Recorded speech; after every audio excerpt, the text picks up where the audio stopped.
esta dulce música seguimos nuestra ruta. Estamos en el Adviento de el año 2017 al 2018.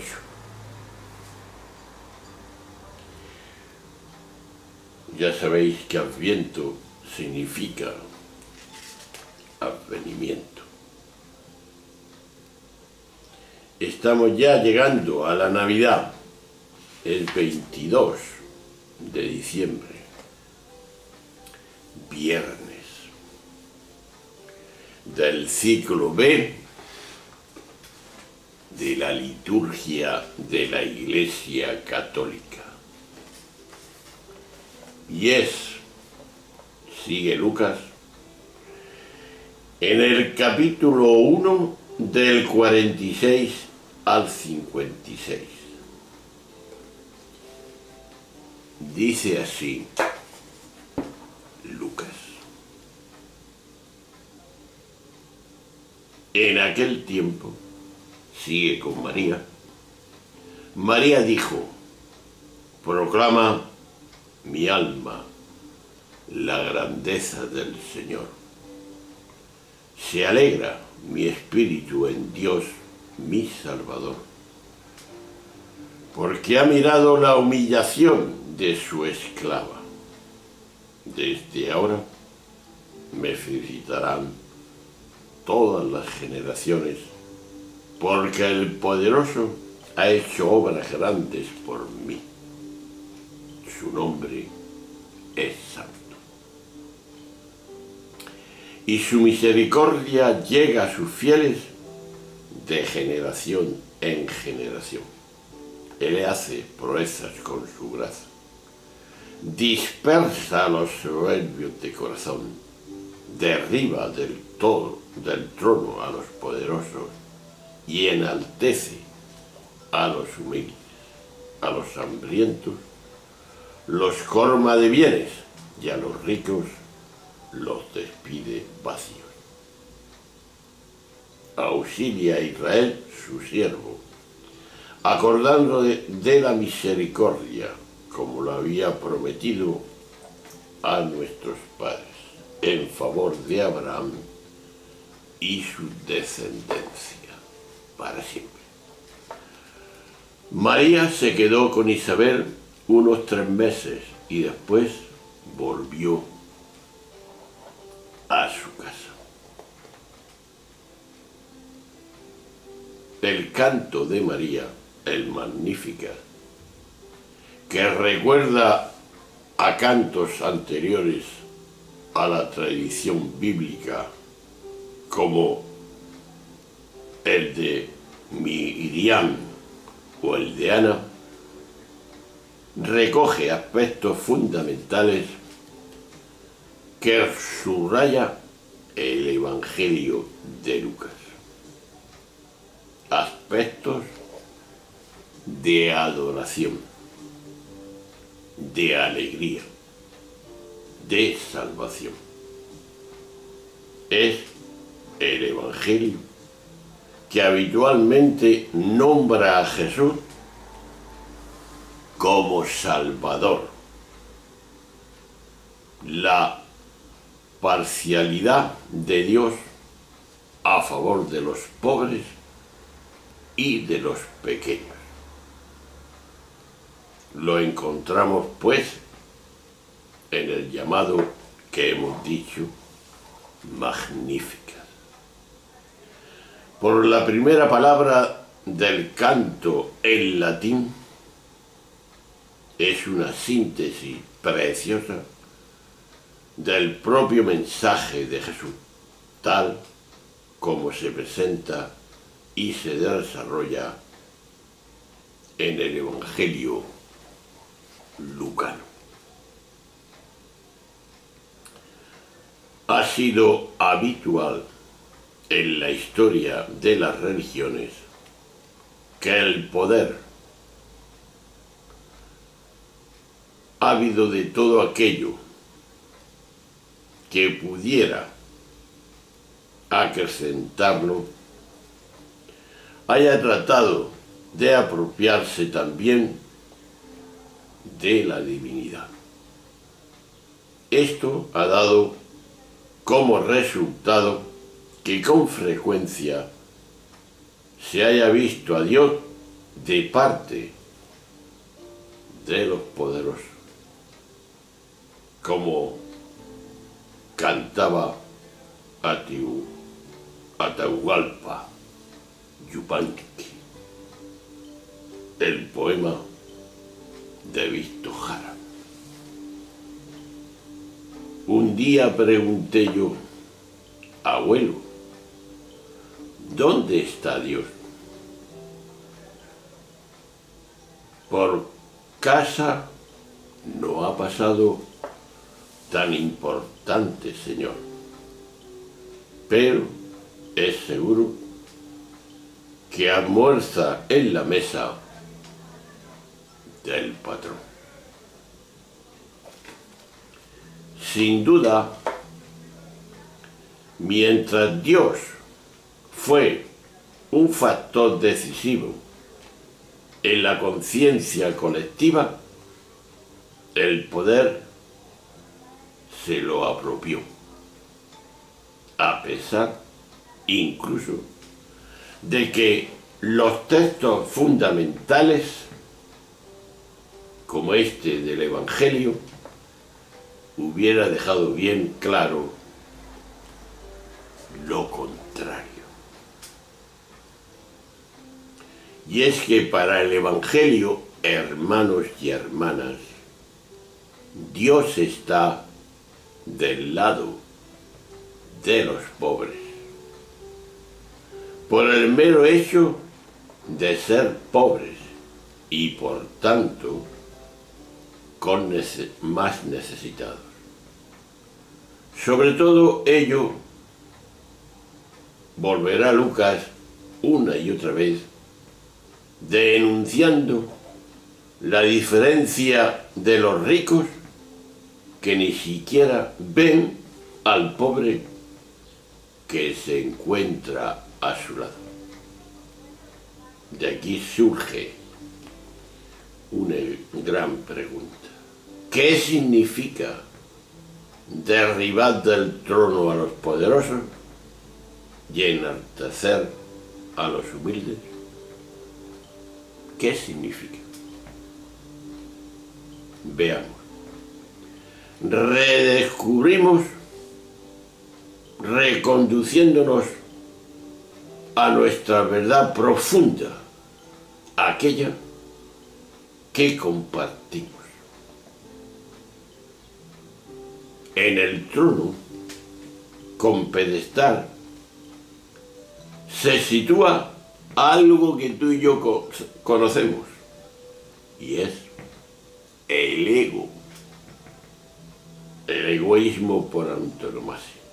Primero yo, después yo, y si queda algo, yo, que hemos dicho muchas veces. Y su afán de dominio, instaurando un modo de vida egocentrado y narcisista. De ahí no puede nacer sino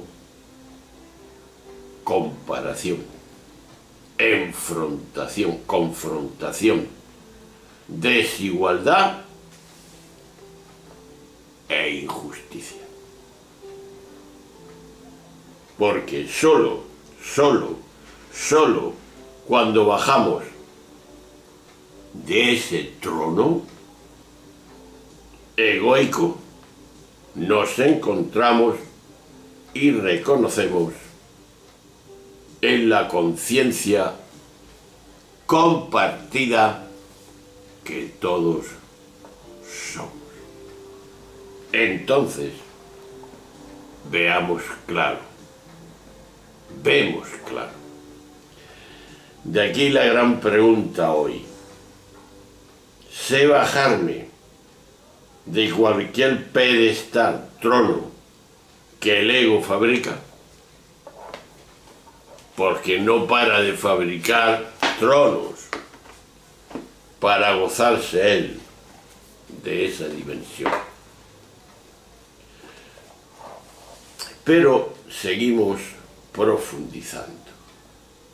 La fe y la humanidad que se da en la vida y en la conducta de quienes se comportan como auténticamente humanos, brotan de la experiencia que vivía María,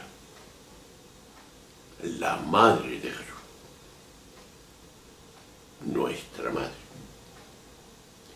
Y es una experiencia que no se limita o se reduce a lo religioso, sino que abarca e invade la totalidad de la conducta.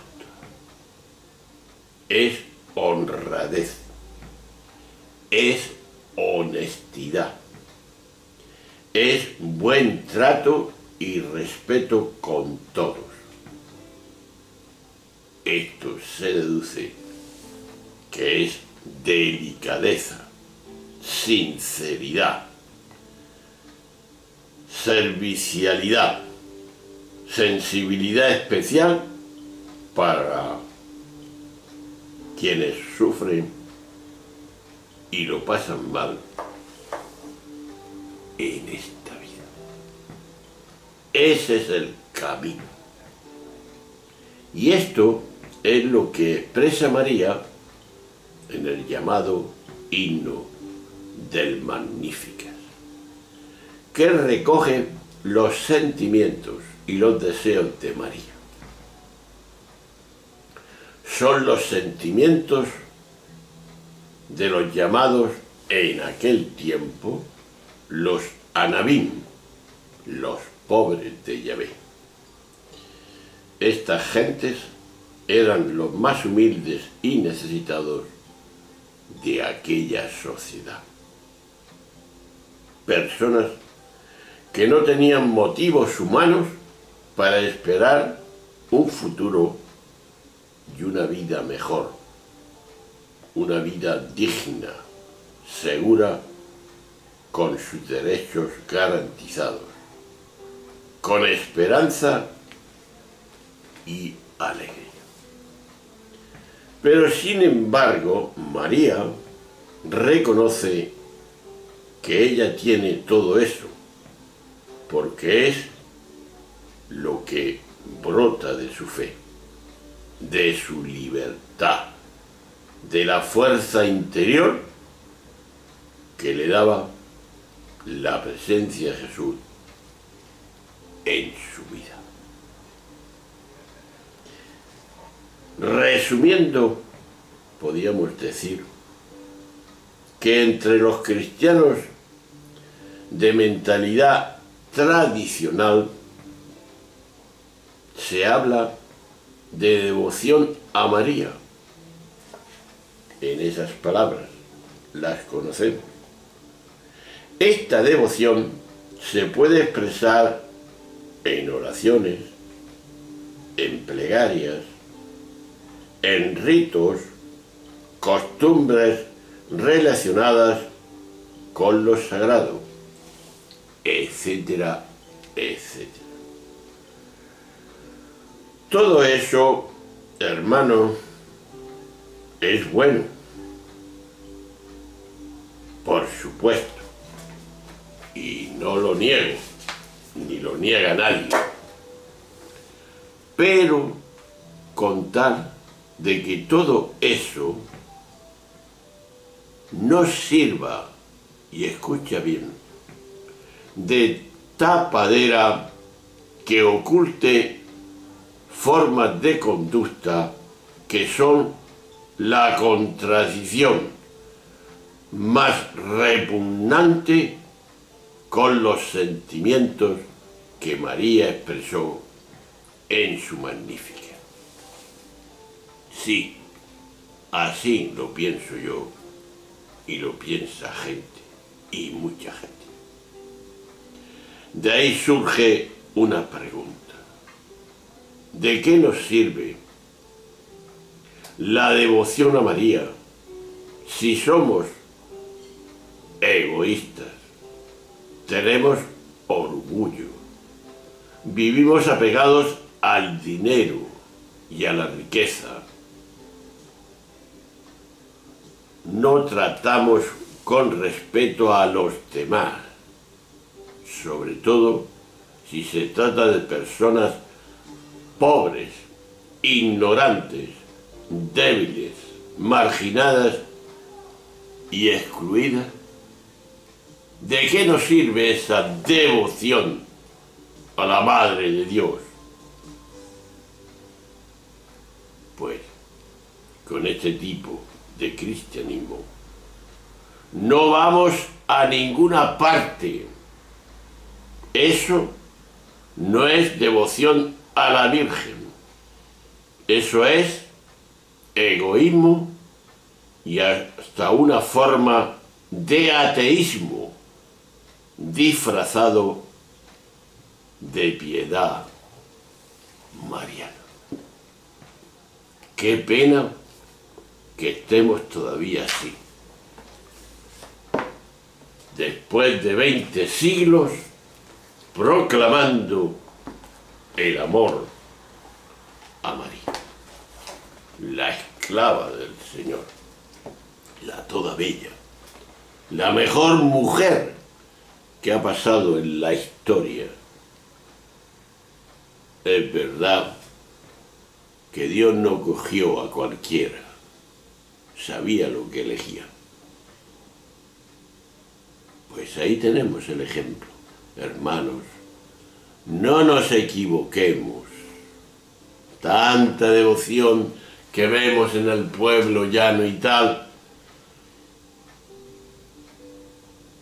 ¿dónde está su conducta? ¿Dónde está nuestra conducta? ¿Cómo orientamos esas devociones? Si no cambia nuestra actitud,